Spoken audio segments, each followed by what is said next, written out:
70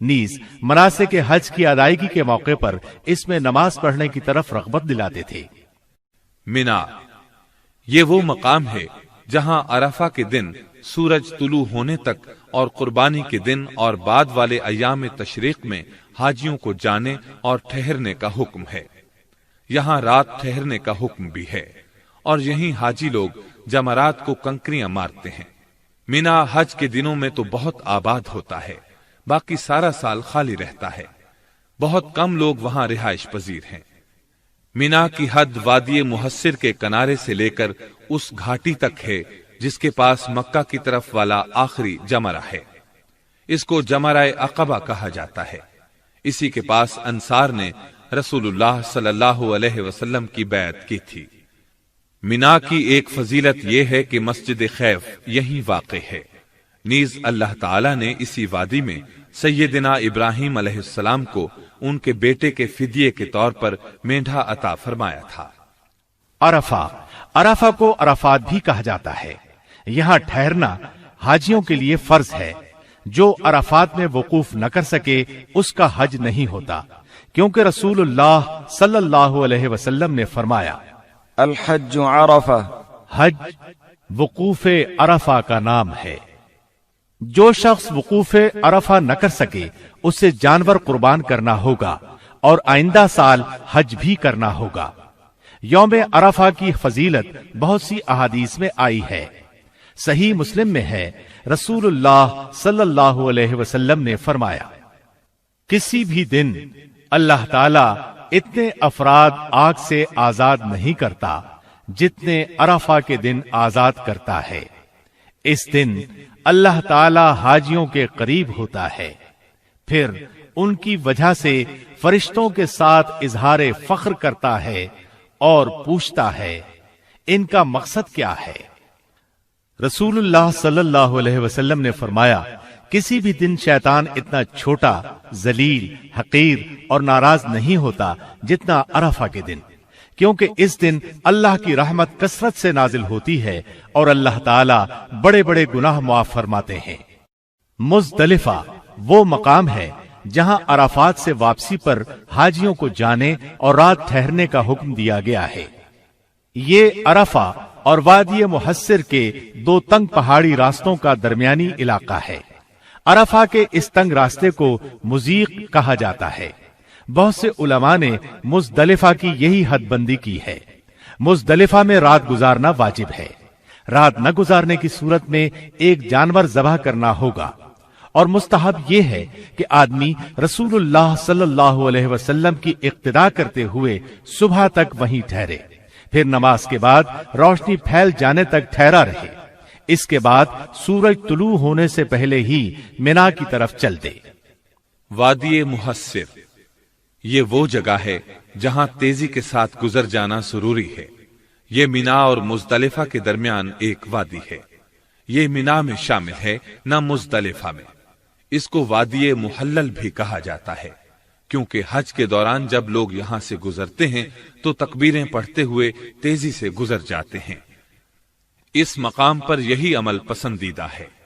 آپ صلی اللہ علیہ وسلم بھی یہاں سے تیزی سے گزرے تھے اور فرمایا تھا، یہ شیطانوں کا ٹھکانہ ہے۔ وادی محصب حاجی کے لیے مستحب ہے کہ وہ مینا سے واپسی پر یہاں ٹھہرے۔ یہ وادی مکہ سے مینا کے راستے پر واقع ہے۔ رسول اللہ صلی اللہ علیہ وسلم یہاں ٹھہرے تھے۔ ابو رافع رضی اللہ عنہ رسول اللہ صلی اللہ علیہ وسلم کے سامان وغیرہ کے نگران تھے۔ وہ فرماتے ہیں کہ نبی کریم صلی اللہ علیہ وسلم نے مجھے محصب میں ٹھہرنے کا حکم نہیں دیا تھا، بلکہ میں نے اپنے طور پر وہاں آپ کا خیمہ لگا دیا تھا۔ آپ تشریف لائے اور وہاں ٹھہر گئے۔ سیدہ عائشہ رضی اللہ عنہا فرماتی ہیں کہ نبی کریم صلی اللہ علیہ وسلم یہاں اس لیے ٹھہرے تھے کہ مدینہ واپسی کے لیے یہاں ٹھہرنا زیادہ مفید تھا۔ اب جو شخص چاہے یہاں ٹھہرے، جو نہ چاہے نہ ٹھہرے۔ ابن جریج کہتے ہیں کہ میرے سامنے لوگ عطا رحمت اللہ علیہ سے پوچھ رہے تھے کہ رسول اللہ صلی اللہ علیہ وسلم اس رات محصب میں سیدہ عائشہ رضی اللہ عنہا کے انتظار میں ٹھہرے تھے۔ عطا رحمت اللہ علیہ نے جواب دیا، نہیں، یہ ویسے ہی قافلوں کے پڑاؤ کی جگہ ہے، کوئی چاہے تو محسب میں ٹھہرے، نہ چاہے تو نہ ٹھہرے۔ تنعیم، یہ مسجد بیت اللہ سے 7.5 کلومیٹر دور مدینہ روڈ پر واقع ہے۔ سیدہ عائشہ رضی اللہ عنہا کی نسبت سے مسجد عائشہ کے نام سے مشہور ہے، کیونکہ یہ اس جگہ واقع ہے جہاں سیدہ عائشہ رضی اللہ عنہا عمرہ کے احرام کے لیے تشریف لے گئی تھی۔ یہ مسجد مکہ مکرمہ کے تاریخی مقامات میں شمار ہوتی ہے۔ اسلامی طرز تعمیر کی انتہائی خوبصورت مسجد ہے۔ مسجد جعرانہ طائف اور مکے کے درمیان ایک کنویں کا نام ہے۔ نبی صلی اللہ علیہ وسلم حنین سے واپسی پر اس مقام پر ٹھہرے تھے۔ رات کے وقت یہاں سے احرام باندھ کر عمرہ فرمایا تھا۔ اس مقام پر ایک مسجد بنائی گئی جو مسجد جعرانہ کے نام سے مشہور ہے۔ مسجد جن، یہ مسجد حجون کے کنارے واقع ہے۔ عین اس جگہ بنائی گئی ہے جہاں رسول اللہ صلی اللہ علیہ وسلم نے سیدنا عبداللہ بن مسعود رضی اللہ عنہ کے بیٹھنے کے لیے خط کھینچا تھا۔ نبی کریم صلی اللہ علیہ وسلم کو اللہ تعالی کی طرف سے حکم ملا تھا کہ آپ جنوں کو قرآن سنائیں۔ آپ نے اپنے ساتھ عبداللہ بن مسعود رضی اللہ عنہ کو لیا اور چل پڑے، یہاں تک کہ آپ حجون میں شیب ابی دب کے پاس پہنچے۔ یہاں آپ نے عبداللہ بن مسعود رضی اللہ عنہ کے لیے ایک خط کھینچا تھا کہ وہ اس جگہ سے آگے نہ آئیں۔ پھر آپ جنوں کو قرآن سنانے کے لیے آگے چلے گئے۔ ادھر جن ان کی طرف آنے کی کوشش کرتے تھے، لیکن وہ اس خط کو عبور نہ کر پاتے تھے۔ پھر رسول اللہ صلی اللہ علیہ وسلم کی طرف چلے جاتے تھے۔ رات کے پچھلے پہر آپ تشریف لائے۔ اس مقام پر یہ مسجد بنائی گئی۔ اس کے ساتھ ہی تاریخ مکہ کا تذکرہ اپنے اختتام کو پہنچا، اور تمام تعریفیں اللہ ہی کے لیے ہیں۔